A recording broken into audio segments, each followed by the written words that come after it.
সিংহতে শাহবাগে গণহত্যাকারীদের গ্রেফতার, বিচার ও রাজনীতি নিষিদ্ধের দাবিতে অবস্থান কর্মসূচি পালন করছে জুলাই মঞ্চ।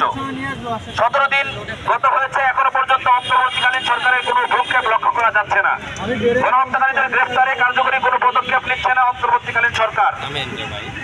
সরকারের এমন অনীহার ব্যাপারে ক্ষোভ ও অসন্তোষ প্রকাশ করছে জুলাই মঞ্চ। গণহত্যার স্পষ্ট প্রমাণ থাকার পরেও যাদেরকে গ্রেফতার করা হয়েছে তাদের বিচারের ধীরগতি আমাদের মনে সংশয় জন্ম দিয়েছে। পাশাপাশি দেখা যাচ্ছে চিহ্নিত গণহত্যাকারীদের গ্রেফতারে বিশেষ কোনো উদ্যোগও গ্রহণ করা হচ্ছে না। ইতিমধ্যে 626 জনকে রাষ্ট্রীয় পৃষ্ঠপোষকতায় ছেড়ে দেওয়া হয়েছে, তারা পালিয়ে গেছে। শেখ হাসিনা সহ ভারতে পলাতকদের দেশে ফিরিয়ে আনার কার্যক্রমেরও কোনো উন্নতি নাই, যা গণহত্যাকারী 2000 শহীদের আত্মত্যাগকে অস্বীকার করার শামিল। গণহত্যার বিচার না পাওয়া গেলে বাংলাদেশের নাগরিকদের জীবন ভবিষ্যতে অরক্ষিত থেকে যাবে। আমরা আগামী নিরাপদ বাংলাদেশের জন্য গণহত্যাকারীদের উপযুক্ত বিচার দাবি করছি। 7 মাস আমরা সময় দিয়েছি। আমরা আশা করেছিলাম এই 7 মাসে আমরা আমাদের শহীদের আত্মাকে শান্ত করতে পারবো, গণহত্যাকারীদের বিচার করতে পারবো, কিন্তু এতদিন পার হওয়ার পরেও সেটা সম্ভব হয়নি। আমরা শহীদের প্রতি দায়বদ্ধ। গণহত্যার বিচার আগে হতে হবে, তারপর সংস্কার বা নির্বাচন, যা ইচ্ছা করুন। বাংলাদেশে গণহত্যা হবে আর বিচার হবে না, এটা আসলে মেনে নেওয়া যায় না। আমরা আমাদের নাগরিক দায়িত্ববোধ ও নিরাপদ বাংলাদেশ গড়ার লক্ষ্যে শাহবাগে অবস্থান করছি। বাংলাদেশে স্বাধীনতার পর থেকে সুস্থ ধারার রাজনীতি কোনো রাজনৈতিক দল প্রতিষ্ঠা করতে পারেনি। জুলাই বিপ্লবের পর আমাদের একটি বড় সুযোগ এসেছে রাষ্ট্রের রাজনীতি বন্ধ করে আধুনিক ও নিরাপদ বাংলাদেশ বিনির্মাণ করার। এই সুযোগকে কাজে লাগিয়ে স্বপ্নের বাংলাদেশ প্রতিষ্ঠায় সকল রাজনৈতিক দলকে এগিয়ে আসার আহ্বান করছি আমরা। বিপ্লবকে নস্যাৎ করতে দেশে বিদেশে নানা ষড়যন্ত্র চলছে।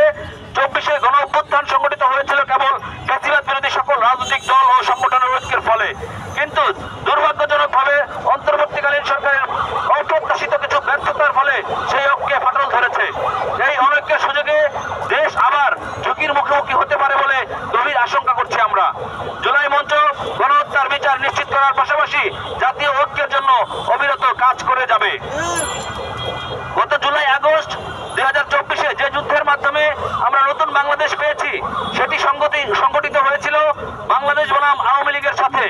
বাংলাদেশের স্বাধীনতা, সার্বভৌমত্ব ও নাগরিক অধিকারকে বিকিয়ে দিয়ে আওয়ামী লীগ বিগত 16 বছর ধরে বাংলাদেশের বিরুদ্ধে অবস্থান নিয়ে দুঃশাসন চালিয়েছে।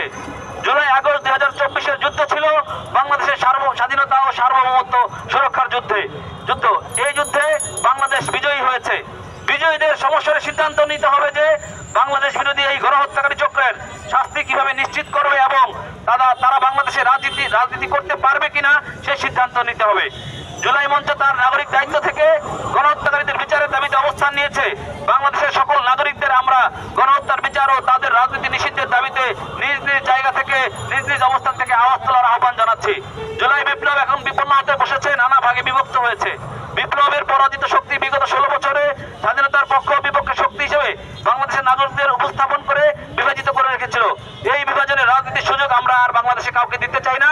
আমরা ঐক্যবদ্ধভাবে বাংলাদেশের সকলকে নিয়ে জুলাই বিপ্লবে যারা গণহত্যা চালিয়েছে তাদের বিচার নিশ্চিত করতে চাই এবং তাদের গণহত্যাকারীদের রাজনীতি বাংলাদেশে নিষিদ্ধ করতে চাই।